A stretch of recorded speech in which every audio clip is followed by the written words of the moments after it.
주제는 이제 람다로 하기로 했고요. 왜냐하면 이걸 하다가 프로젝트 하다가 이걸 한번 써보고 싶다는 마음이 있어서 이렇게 하기로 했습니다.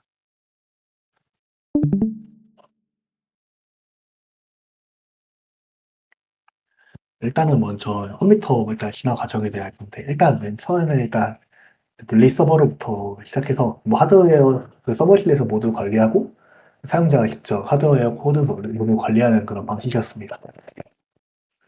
일단은 우리가 이제 E2C를 사용함으로써 이제 결국 하드웨어 직접 관리할 필요 없이 뭐 AWS에서 이제 하드웨어 관리해주면서 뭐 사용자는 이제 뭐 OS 배치만 하고 오토 스케일링 설정만 하고 그래도 됐었습니다.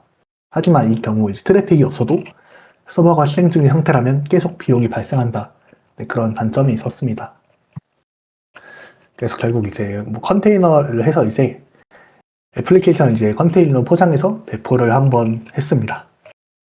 이 과정에서 이제 AWS가 이제 OS 같은 것도 이제 관리해주기 때문에 사용자가 직접 이제 OS 패치를 할 필요 없고 오토 스케일링을 할 필요 없이 그런 장점이 생겼습니다. 그래서 이제 쿠버네티스 같은 도구를 이용해서 뭐 컨테이너를 만들고 스케줄링하고 로드 밸런스하고 상에 복구하고 이런 것을 이제 자동화할 수 있었습니다.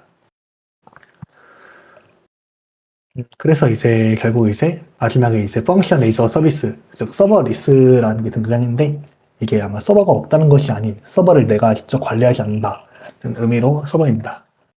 AWS 같은 경우 람다로 하고 사용자가 이제 딱 이제 코드만 딱 올리면 AWS가 알아서 언제 어떻게 실행할지 결정해주는 그런 방식입니다. 코드가 없다, 딱 코드만 입력해야 된다는 게 딱 진짜 오직 인프라가 없고 비즈니스 로직에만 집중할 수 있다는 그런 방식입니다. 일단 람다라는 게 아까 펑션 에서 서비스가 그 이벤트 기반의 컴퓨터 서비스라는 겁니다. 그러니까 서버를 프로비저닝 한다는 게뭐 사용자 요구에 맞춰 서버를 설정하고 뭐 운영체제, 애플리케이션, 미드레이어, 네트워크 등 모든 필요한 리소스를 그냥 즉시 이제 시스템을 사용할 수 있는 상태로 준비하는 과정인데 이런 과정 없이 코드를 이제 바로 실행시킬 수 있도록 개발해서 해줍니다. 그렇게 이제 개발자는 이제 딴 거 없이 개발만 집중할 수 있게 됩니다. 특징이 있다면 일단 특정 이벤트가 발생할 때만 코드가 실행됩니다. 여기서 특정 이벤트라는 게 아까 간단하게 말했듯이 뭐 서버가 24시간 동안 실행되는 게 아니라 예를 들어 이따가 몇 개 예시 보여드리겠지만 뭐 버킷에 뭐 데이터가 들어왔을 때 DB 내용이 변경됐을 때 그런 사례가 있겠습니다. 또한 이제 코드가 실행되는 시간과 메모리 사용량만 비용을 지불하는데 아까 24시간 그것도 있고 메모리 사용량 단위가 그 시간하고 메모리 사용량 단위가 시간은 마이크로 세컨드고 메모리 사용량도 이제 엄청 적기 때문에 비용이 매우 준다는 장점도 있습니다. 이제 다른 AWS 서비스가 연결 가능한 뭐 그래서 REST API처럼 사용할 수도 있고 뭐 로그 및 모니터링 알림 그런 기능으로도 사용할 수 있습니다. 그리고 AWS 람다 파워튜닝이라고 하는데 이게 아마 일반적으로 메모리 사용량이 메모리 사이즈가 커지면 그만큼 비용이 많이 든다고 생각할 수도 있는데 메모리가 크게 되면서 그만큼 성능이 빨라지기 때문에 오히려 약간 더 비용이 적게 드는 그런 결과를 가지고 올 수도 있습니다. 그래서 오른쪽 그래프를 보시면 이 빨간색 그래프가 실제 그 드는 그 메모리 크기고 시간이고 이게 그 파란색 그래프가 비용인데 메모리가 더 약간 커졌을 때 오히려 가장 저렴한 결과를 가지고 온 것을 알 수 있습니다. 그리고 또 이제 자동 오토 스케일링을 지원하는 방식입니다. 예를 들어 서울 리저넷 같은 경우는 최대 여기 람다에서 1000개의 요청까지 지원이 가능합니다. 그래서 1000개의 요청이 오게 되면 1000개의 이제 이미지를 만들어서 서버를 띄울 수 있고요. 아마 아까 그 오토 스케일링 역시 설정 불필요하기 때문에 즉시 활성 가능합니다. 그래서 이제 요청이 들어올 만큼 컨테이너를 만들어서 병렬로 처리하는 방식입니다.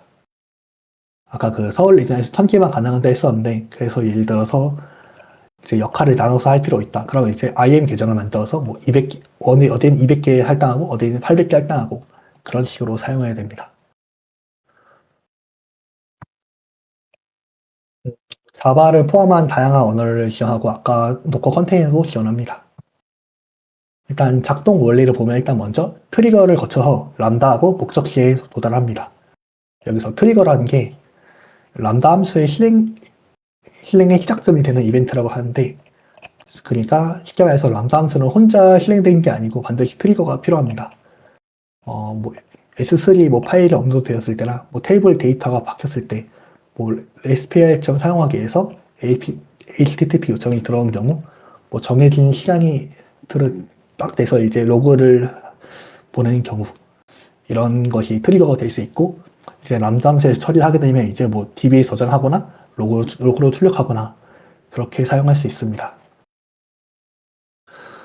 일단은 이게 어떻게 사용되는지 본다면, 예를 들어서 위에 이걸 볼 건데, 사용자가 이렇게 게시글을 올리면 이제 API 서버에서 이제 그 요청, 게시글을 올린 요청이 들어와서 이제 람다에서 처리를 합니다. 트리거를 받습니다. 이제 람다에서 처리를 하고 이제 사용자에게 이제 알림을 보내주는 방식입니다. 그래서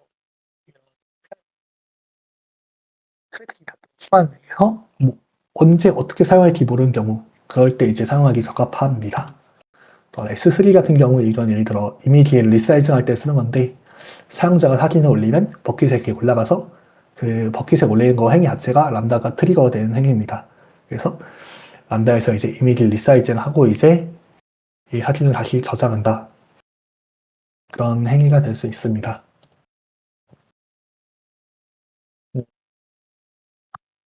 네, 이것도 약간 한계가 있는데, 약간 콜드 스타트라는 게 있습니다. 일반적으로 일단 여기서 콜드 스타트는 뭐 실행할 컴퓨터를 준비하고, 뭐 작성한 코드 패키지를 다운로드하고, 런타임을 실행하고, 초기화 코딩을 실행하고, 핸들 함수를 실행합니다. 하지만 이제 그 반대의 경우 웜 스타트는 이제 핸들 함수를 실행합니다.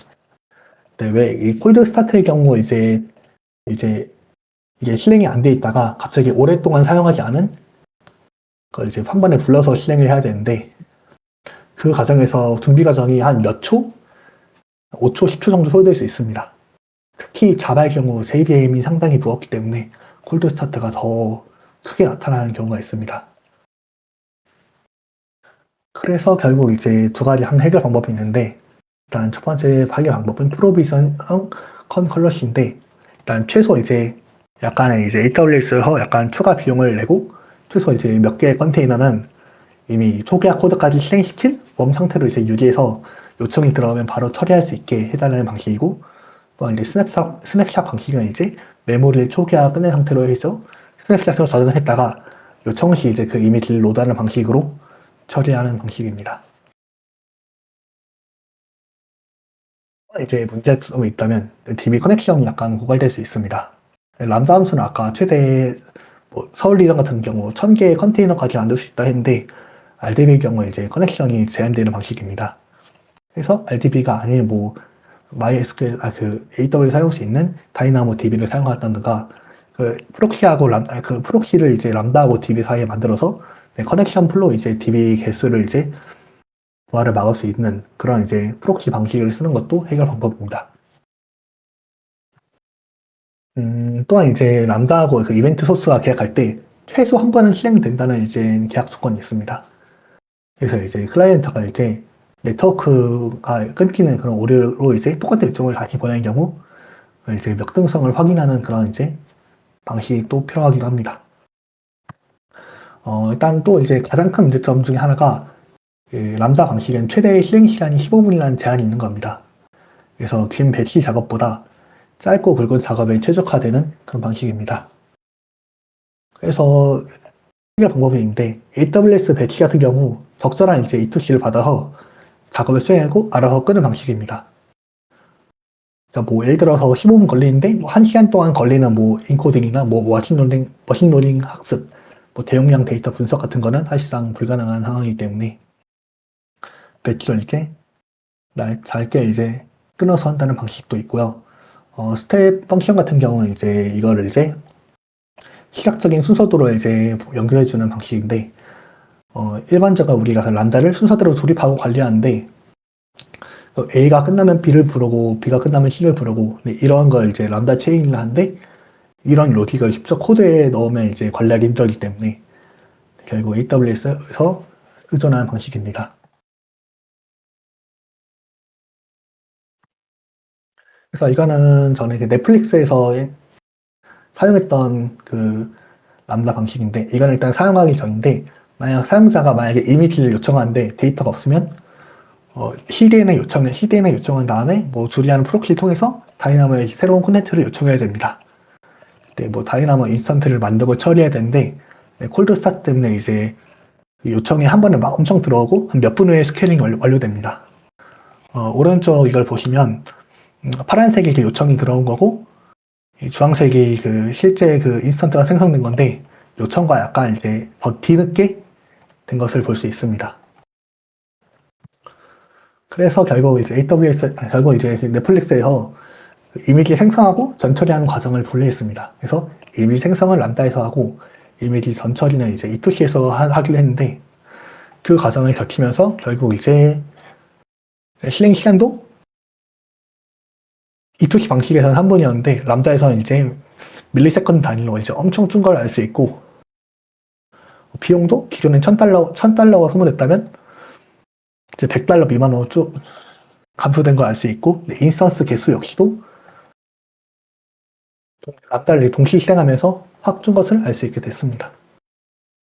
그래서 이제 람다를 언제 사용하면 좋냐고 한다면, 트래픽을 예측할 수 없구나, 변동이 심할 때. 서버를 직접 이제 그래서 이제 트래픽이 확 들어와도 이제 인스턴스를 많이 만들 수 있기 때문에 상관이 없고요.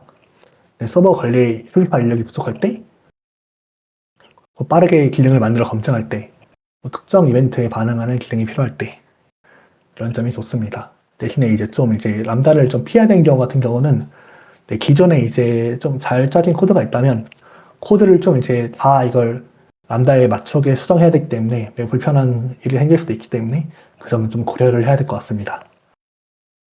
그래서 이거 이제 로그 같은 거는 이제 클라우드 워치를 통해서 로그를 분석할 수 있고요.